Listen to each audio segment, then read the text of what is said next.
Shalom saudara-saudara yang terkasih dalam Tuhan Yesus Kristus. Selamat pagi. Renungan kita pada hari ini diambil dari Ratapan pasal yang ketiga ayat 21 sampai yang ke-25. Judul renungan kita pada hari ini adalah Kota Adia. Di hari Senin pagi, seorang pegawai duduk dan mulai bekerja.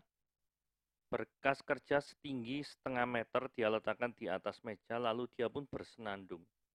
Rekan di sebelahnya heran dengan keceriaan pegawai itu. Mengapa engkau begitu bahagia? Rekannya bertanya. Sederhana, jawab pegawai itu. Aku belum pernah menjalani hari ini sebelumnya. Aku penasaran apa yang akan terjadi di sepanjang hari ini. Tiada berkesudahan kasih setia Tuhan. Tiada habis-habisnya rahmat-Nya. Selalu baru setiap pagi. Rahmat Tuhan dapat diibaratkan seperti kota Adia. Setiap pagi Tuhan memberikan satu kepada kita. Apa yang kita rasakan saat membuka kota Adia? Tentu sangat senang. Demikian seharusnya kita mengawali setiap hari dengan penuh keceriaan. Begitu membuka mata, kita melihat kotak hadiah pemberian Tuhan di tangan kita. Saat dibuka, isinya adalah berkat. Kemudian, di hari itu kita akan mendapatkan kenaikan pangkat. Usaha kita mengalami peningkatan penjualan ketika kita bertemu dengan seorang yang istimewa atau model berkat lainnya. Ada saat kita membuka kotak hadiah dan isinya, pencobaan. Tiba-tiba muncul persoalan dalam kehidupan kita. Tidak perlu bersusah hati. Kotak hadiah tetaplah berisi hadiah. Apalagi kita menerimanya dari Tuhan. Pasti selalu istimewa. Teruslah kita berharap pada Tuhan, sebab Dia baik. Pasti ada berkat yang Tuhan sediakan di balik sebuah persoalan. Mungkin sebelumnya kita jarang berdoa, namun dengan munculnya persoalan, kita berubah menjadi giat. Pula dari sebuah persoalan, iman kita akan bertambah teguh, kita akan menjadi lebih sabar, atau karakter kita akan dibentuk menjadi semakin dengan serupa Kristus. Awali setiap hari dengan sukacita, sebab ada berkat Tuhan disediakan di setiap harinya. Ya, kita lihat ya, kasih setia Tuhan yang tidak berkesudahan. Kisah pertobatan seorang pramugari, gitu ya. Nah, ini Ratapan pasal yang ketiga ayat 21 sampai 25. Seperti ini ya bunyinya ya. Tetapi hal-hal inilah yang kuperhatikan. Oleh sebab itu aku akan berharap tak berkesudahan kasih setia Tuhan, tak habis-habisnya rahmat-Nya, selalu baru setiap pagi, besar kesetiaanmu. Tuhan adalah bagianku, kata jiwaku, oleh sebab itu aku berkata kepadanya, Tuhan adalah baik bagi orang yang berharap kepadanya, bagi jiwa yang mencari Dia. Ratapan 3 merupakan salah satu teks terindah. Seluruh bagian ini berbentuk akrostis. Akrostis itu artinya setiap ayat dimulai dengan abjad Ibrani yang urut. Ya. Sayangnya keindahan sastra di atas tidak dibarengi dengan keindahan nasib penulisnya, yaitu Yeremia, maupun bangsa Yehuda. Puisi yang begitu indah ini justru ditulis di tengah keterpurukan Yeremia dan bangsa Yehuda. Puisi ini muncul sebagai respon terhadap pembuangan bangsa Yehuda ke Babel. Secara pribadi, ini sangat berat bagi Yeremia. Jadi kalau kita baca pasal yang ketiga ayat 1 sampai 19, itu isinya semuanya tuh hal negatif. Coba kita baca 3 ayat pertama ya. Yeremia pasal yang 3 ayat 1 sampai 3. Akulah orang yang melihat sengsara disebabkan cambuk murkanya. Ia menghalau dan membawa aku ke dalam kegelapan yang tidak ada terangnya. Sesungguhnya aku dipukulnya berulang-ulang dengan tangannya sepanjang hari. Saudara-saudara sekalian, bertahun-tahun Yeremia itu memberitakan tentang kebenaran dan peringatan ilahi. Tapi tidak ada respon yang positif dari bangsa Yehuda.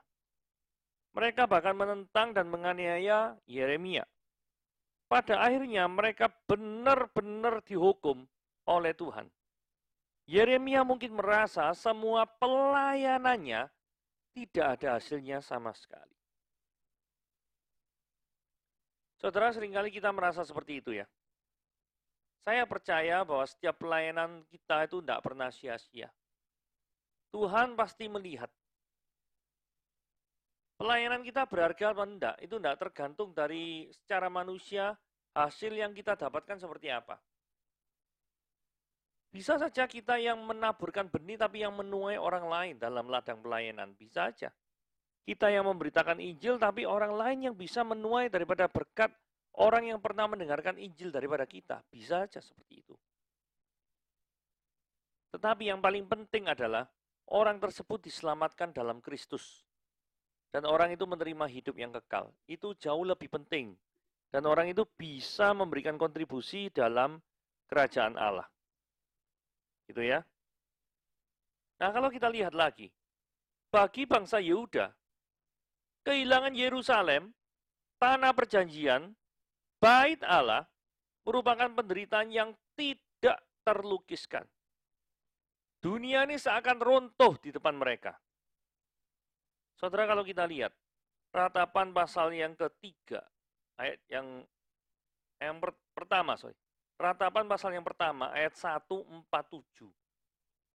Dikatakan demikian, betapa terpencilnya kota itu, yang dahulu rame, laksana seorang jandala ia, yang dahulu agung di antara bangsa-bangsa, yang dahulu ratu di antara kota-kota, sekarang menjadi jajan. Jadi kondisinya berbalik 180 derajat. Jalan-jalan ke kota Sion diliputi duka cita karena pengunjung-pengunjung perayaan tiada. Sunyi senyap segala pintu gerbangnya. Berkeluh kesalah imam-imamnya. Bersedih pedih darah-darahnya. Dan ia sendiri pilu hatinya. Saudara, tidak ada lagi orang yang ke Yerusalem untuk mempersembahkan korban bakaran. Tidak ada. Karena semuanya sudah dihancurkan oleh bangsa Babel. Terkenanglah Yerusalem. Pada hari-hari sengsara dan penderitaannya, akan segala harta benda yang dimilikinya dahulu kala, tak kala penduduknya jatuh ke tangan lawan, dan tak ada penolong baginya. Para lawan memandangnya dan tertawa karena keruntuhannya. Jadi, keruntuhan dan kesunyian Yerusalem ini sungguh-sungguh sangat memalukan. Sesuatu yang dibangga-banggakan oleh bangsa Yahudi, akhirnya bisa direbut dan dimusnahkan serta dihancurkan. Saudara, bukankah hal ini adalah hal yang sangat memilukan hati daripada orang Yahudi? Nah, kalau kita baca satu ayat sebelum kita bacaan kita hari ini, yaitu Yeremia pasal yang ketiga ayat 20, Yeremia itu berkata, jiwaku selalu teringat akan hal itu. Maksudnya penderitaan-penderitaan itu ya. Dan tertekan dalam diriku. Sesuai dengan perkataan Tuhan, situasinya akan tetap berlangsung seperti ini selama 70 tahun. Jadi Yeremia pasal yang 25 ayat 11 dan Yeremia pasal yang 29 ayat 10. Sesudah lewat 70 tahun pembuangan ke Babel, Tuhan baru akan memulihkan keadaan bangsa Yehuda. Di ayat 20 pikiran Yeremia terfokus pada masalahnya. Dia selalu mengingat keadaannya, keadaan yang susah, keadaan yang ya tidak menyenangkan lah pokoknya. Tidak heran dia terbelenggu oleh kepedihan dan keputusasaan. Tidak heran. Karena bagi setiap orang yang memfokuskan pandangannya terhadap penderitaan, maka hidupnya pasti juga menderita. Tapi di ayat 21, Yeremia itu mengambil pilihan yang tepat, yaitu mulai memperhatikan hal-hal yang berkaitan dengan Tuhan, bukan kepada persoalannya. Ini kunci daripada perubahan. Orang yang mau hidupnya itu diberkati oleh Tuhan, orang yang mau sungguh-sungguh mengalami daripada suatu pembaharuan, yaitu gimana? Dia harus memalingkan pandangannya itu kepada Allah, bukan kepada persoalan yang dihadapinya. Ayat 22 ya. Tak berkesudahan kasih setia Tuhan, tak habis-habisnya rahmatnya. Saudara, daripada kita berfokus terus pada persoalan hidup kita, maka kita lebih baik berfokus pada Tuhan. Persoalan kita itu bisa habis. Ingat, tidak selama-lamanya penderitaan itu ada terus. Tapi yang tidak pernah habis, itu apa? kasih setia Tuhan dan rahmat-Nya. Ini yang jauh lebih penting. Ingat ya, penderitaan saudara ada durasinya, ada tenggat waktunya. Tetapi kasih setia Tuhan itu tidak pernah habis. Tapi sebaliknya berlaku bagi orang yang tidak percaya Tuhan. Yang tidak percaya Tuhan, yang sekarang menikmati kebaikan Tuhan dalam pengertian secara wahyu umum, yaitu matahari bersinar, ada udara, itu sifatnya bagi orang yang tidak percaya Tuhan. Itu justru sifatnya durasinya terbatas. Yang tidak terbatas itu adalah murka Allah yang menyala-nyala karena keberdosaan. Yang itu tidak habis-habis murkanya. Tapi bagi orang yang percaya pada Tuhan, tak habis-habis rahmat-Nya. Jadi ini beda daripada orang yang sudah percaya Tuhan dan orang yang belum percaya Tuhan. Kita dapat menyimpulkan bahwa kehancuran Yerusalem dan Bait Allah serta pembuangan ke Babel bukanlah situasi terburuk yang bisa dipikirkan oleh bangsa Yehuda. Tuhan bisa saja menghukum mereka lebih hebat, yaitu dengan memusnahkan mereka seluruhnya. Allah bisa saja memutuskan perjanjian dengan bangsa Yehuda dan memilih bangsa lain sebagai pengganti. Bukankah mereka bangsa yang selalu tegar tengkuk? Berlebihankah apabila Allah itu menghabisi mereka semua dari muka bumi ini? Bukankah Allah memilih mereka berdasarkan kasih-Nya? Berlebihankah jika Dia memberikan kasih-Nya kepada bangsa-bangsa lain?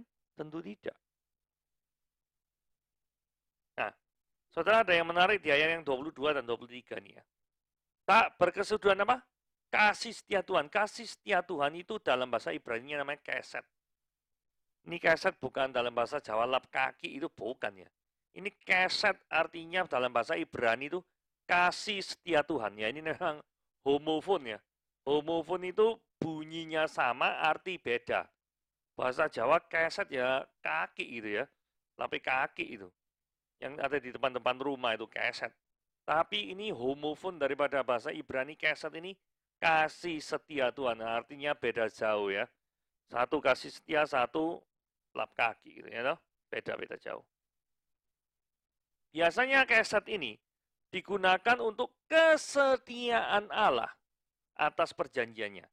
Jadi menunjukkan Tuhan itu kalau sudah berjanji, Dia pasti menepati, tidak pernah Dia itu lalai menepati janjinya.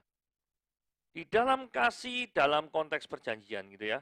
Terus kata rahmat, rahamim, dapat diidentikan dengan belas kasihan terhadap orang yang berdosa atau orang yang sedang menderita.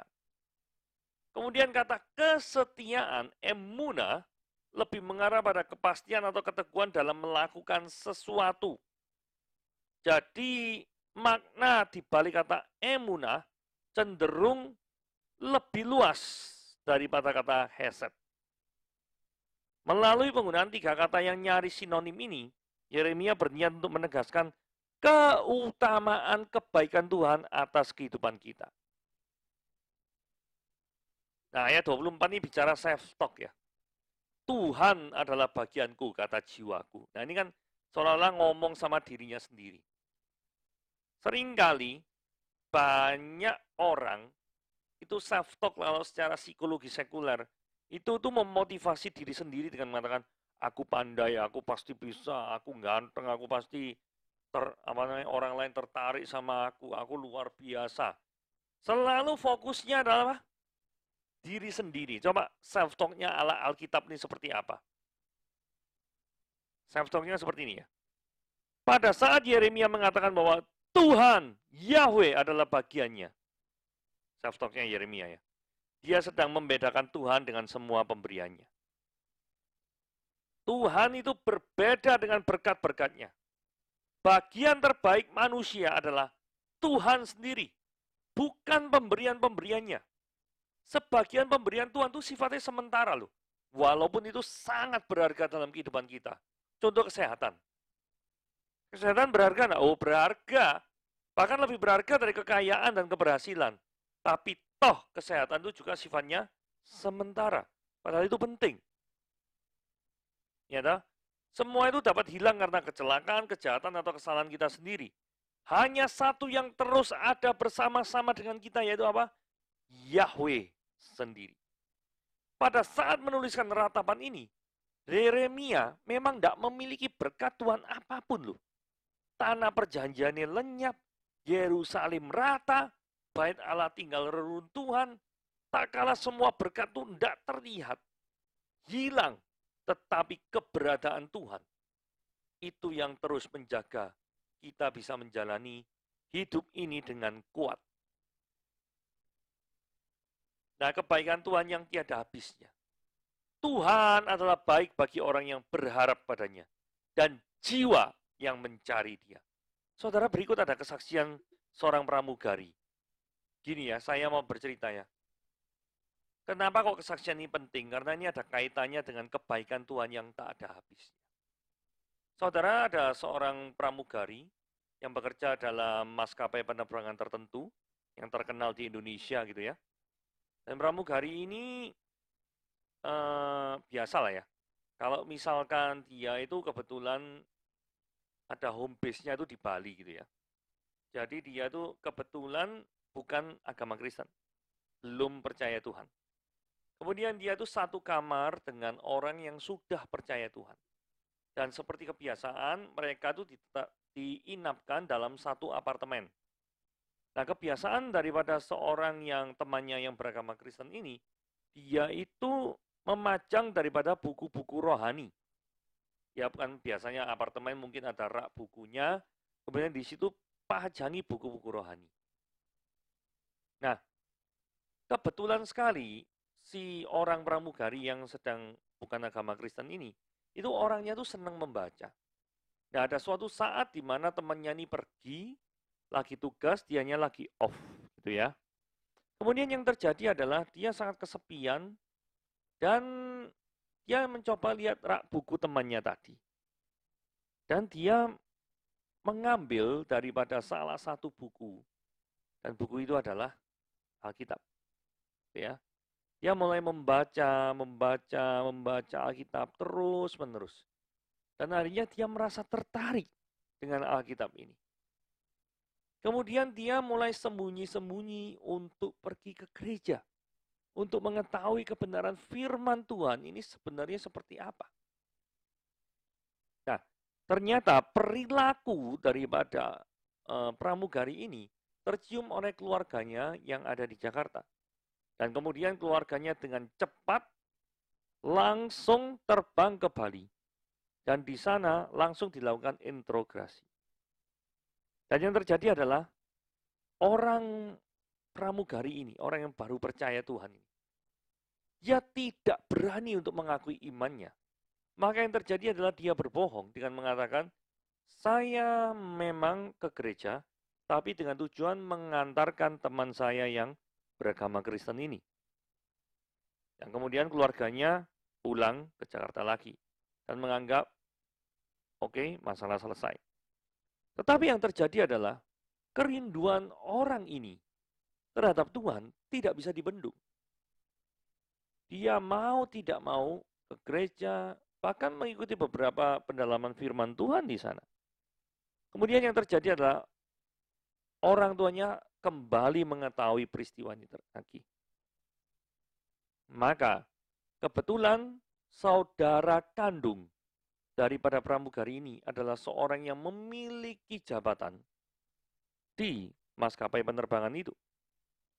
Maka yang terjadi adalah orang ini, pramugari ini kena grounded. Tidak boleh terbang selama 3 bulan. Dan pokoknya dicari-cari segala kesalahannya. Kemudian tidak diterima lagi sebagai keluarga. Dan diusir dari rumah.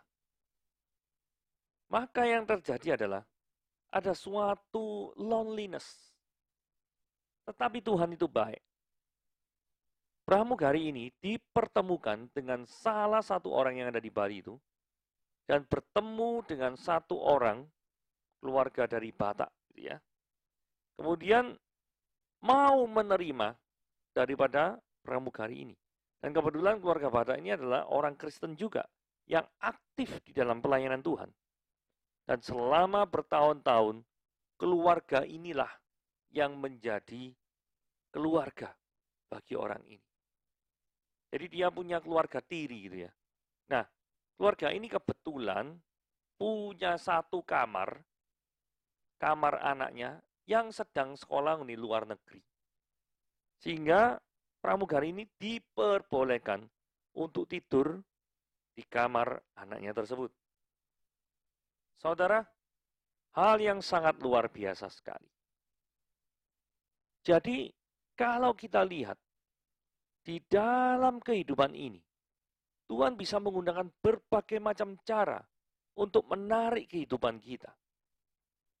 Mungkin kita kehilangan jabatan kita. Kita kehilangan yang secara dunia itu sangat valuable. Tetapi engkau tidak mungkin kehilangan satu hal yang jarang sekali dunia hargai. Yaitu apa? Keselamatan di dalam Yesus Kristus. Bahkan melalui pelayanan bersama dengan keluarga Batak ini,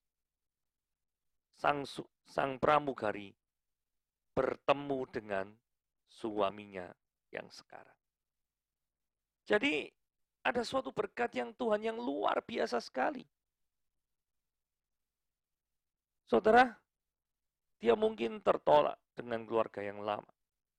Walaupun ada